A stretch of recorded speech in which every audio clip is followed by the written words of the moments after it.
आज मैं आप लोगों के साथ टॉप 5 ऐसे रीज़न शेयर करने वाली हूँ जिनकी वजह से हमारे प्लांट्स की ग्रोथ बहुत स्लो हो जाती है। अगर इन रीज़न्स के बारे में पता चल जाएगा तो हम अपने प्लांट्स को और भी अच्छे से जान पाएंगे और उनकी ग्रोथ और इंक्रीज़ कर पाएंगे। इसलिए इस वीडियो को पूरा ज़रूर देखिएगा, बहुत हेल्प मिलेगी। और अगर इस तरह की इंफॉर्मेटिव वीडियोज़ आपको अच्छी लगती हों तो मेरे चैनल के साथ अभी जुड़ जाएँ सब्सक्राइब करके, और इस वीडियो को लाइक भी ज़रूर कर दें। अब देखते हैं कौन कौन से हैं वो रीज़न्स। सबसे पहला रीज़न तो है रॉन्ग पॉट साइज सिलेक्शन। हम जब भी अब कोई भी प्लांट घर पर लेकर आते हैं तो ये डिसाइड नहीं कर पाते कि उन्हें किस तरह का पॉट देना है। अगर हम गलत पॉट दे देंगे अपने प्लांट को तो उसकी ग्रोथ पर बहुत इम्पैक्ट पड़ेगा। कई प्लांट्स ऐसे होते हैं जो बुशी होते हैं, उन्हें चौड़ा पॉट चाहिए होता है, ज़्यादा लंबा पॉट नहीं चाहिए होता। कई पॉट्स ऐसे होते हैं जिनकी टैप रूट होती है, यानी कि बहुत लंबी रूट होती है, जो ट्री बनते हैं उनको बहुत बड़ा पॉट चाहिए होता है। कई प्लांट्स ऐसे होते हैं जैसे वेजिटेबल प्लांट्स जो एक ही सीज़न में अपनी सारी ग्रोथ को कंप्लीट करते हैं, अपनी पूरी लाइफ साइकिल कंप्लीट करते हैं, उन्हें भी बहुत बड़ा पॉट चाहिए होता है। यहाँ एक सक्लेंट भी होते हैं, सक्लेंट्स को बहुत छोटे पॉट्स के अंदर भी आप ग्रो कर सकते हैं। तो अगर आपने सक्लेंट्स को बड़े पॉट में और बड़े प्लांट को छोटे पॉट में लगा दिया तो दोनों की ही ग्रोथ नहीं होगी। इसलिए आप जब भी कोई नया प्लांट लेकर आते हैं तो उसके बारे में जानें कि इसे किस तरह का पॉट चाहिए, उसके बाद ही उसे ट्रांसप्लांट करें। अगर आपने जल्दबाजी में गलत पॉट में उसे ट्रांसप्लांट कर दिया तो आपके प्लांट की ग्रोथ बिल्कुल स्लो हो जाएगी और कई बार तो प्लांट की ग्रोथ रुक भी जाती है। सेकंड पॉइंट आता है सॉइल प्रिपरेशन में गलती करना। अगर आप सॉइल प्रिपेयर करते टाइम अपने प्लांट को नहीं जानेंगे तो आपके प्लांट के लिए बहुत नुकसानदायक हो सकता है। कई प्लांट्स ऐसे होते हैं जिसे ज़्यादा फर्टिलाइज़र नहीं चाहिए। अगर उसे आप ज़्यादा फर्टिलाइज़र दे देंगे ताकि इसकी ग्रोथ जल्दी हो तो उसके लिए नुकसानदायक हो सकता है। उसकी रूट्स जल सकती हैं, उसकी स्टेम जल सकती है ज़्यादा फर्टिलाइज़र होने से। और दूसरी तरफ अगर आप वेजिटेबल प्लांट्स लगा रहे हैं और उसके अंदर बहुत कम कंपोस्ट डाल रहे हैं तो भी उसके लिए नुकसानदायक हो सकता है। उससे वो मरेगा तो नहीं, लेकिन उसकी ग्रोथ बहुत कम होगी, वेजिटेबल्स नहीं आएंगे, फ्रूट्स नहीं आएंगे। इसलिए वेजिटेबल प्लांट्स को अच्छे से कंपोस्ट दें, ज़्यादा कंपोस्ट दें, और जो ऑर्नामेंटल प्लांट्स होते हैं उन्हें लिमिटेड कंपोस्ट दें।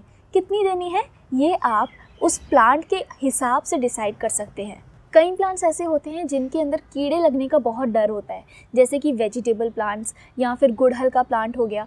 इन सब के अंदर कीड़े बहुत जल्दी लग जाते हैं, बहुत जल्दी इंसेक्ट्स अटैक करते हैं इन्हें। तो इनकी मिट्टी के अंदर आपको नीम खली डालना बहुत ज़रूरी है, क्योंकि नीम खली उन कीड़ों को दूर करेगी।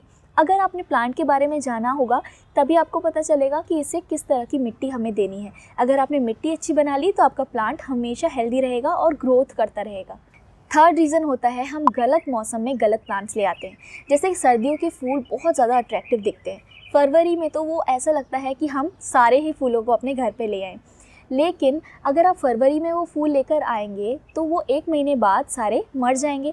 जैसे कि अगर आप पिटोनिया लेकर आते हैं तो पिटोनिया तो 1 महीने बाद मर जाएगा, लेकिन कलांचू के फूल गिर जाएंगे, उसकी पत्तियां रहेंगी। तब आपको लगेगा कि ये प्लांट ग्रो क्यों नहीं कर रहा है, क्योंकि आप लाए ही उसे गलत सीज़न में हैं। वो सर्दियों का प्लांट है, सर्दियों में ज़्यादा ग्रो करता है और गर्मियों में वो डॉर्मेंट हो जाता है। फिर जब सर्दियाँ आती है तब उसके अंदर फिर से ग्रोथ स्टार्ट होती है। इसी तरह अगर आप गर्मियों के फूलों को सर्दियों में ख़रीद लेंगे तो उनकी ग्रोथ बिल्कुल स्लो हो जाएगी, क्योंकि उनको ग्रो करने के लिए प्रॉपर टेम्परेचर की ज़रूरत होती है। अगर टेम्परेचर बिल्कुल लो होगा तो उनकी ग्रोथ नहीं होगी। इसलिए प्लांट ख़रीदने से पहले देख लें कि ये किस मौसम का प्लांट है, किस टाइम पर ज़्यादा ग्रो करता है, उसी हिसाब से आप परचेज़ करें, तभी उनकी ग्रोथ अच्छी होगी। फोर्थ रीज़न होता है हम अपने प्लांट की लोकेशन डिसाइड नहीं कर पाते कि इन्हें कहाँ लोकेट करना है। अगर आप किसी भी फ्लावरिंग प्लांट को छाया में रख देंगे तो उसके अंदर फ्लावर्स नहीं आएंगे और उसकी ग्रोथ भी नहीं होगी। और अगर आप शेड में रहने वाले प्लांट्स को, जैसे कि मनी प्लांट, सिंगोनियम, इस तरह के प्लांट्स को अगर आप धूप में रख देंगे तो भी उनकी ग्रोथ स्लो हो जाएगी और उनके अंदर बर्निंग स्टार्ट हो जाएगी। इसलिए प्लांट को पहचानें कि कौन से धूप में रहने वाले प्लांट हैं, कौन से छाया में रहने वाले प्लांट हैं।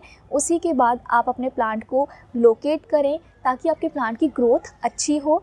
आप अगर चाहते हैं ऐसी वीडियोस देखना कि जिसके अंदर हमें पता चले कौन से प्लांट्स किस जगह पर रखते हैं तो मुझे कमेंट करें, मैं आपको ज़रूर बताऊंगी कि शेड में रहने वाले प्लांट्स कौन कौन से होते हैं और धूप में रहने वाले प्लांट्स कौन कौन से होते हैं। अब फिफ्थ पॉइंट आता है कि हम अपने प्लांट की बहुत ज़्यादा केयर करते हैं और केयर करने की वजह से डेली उसे पानी देते हैं और ओवर वाटर कर देते हैं हम अपने प्लांट को।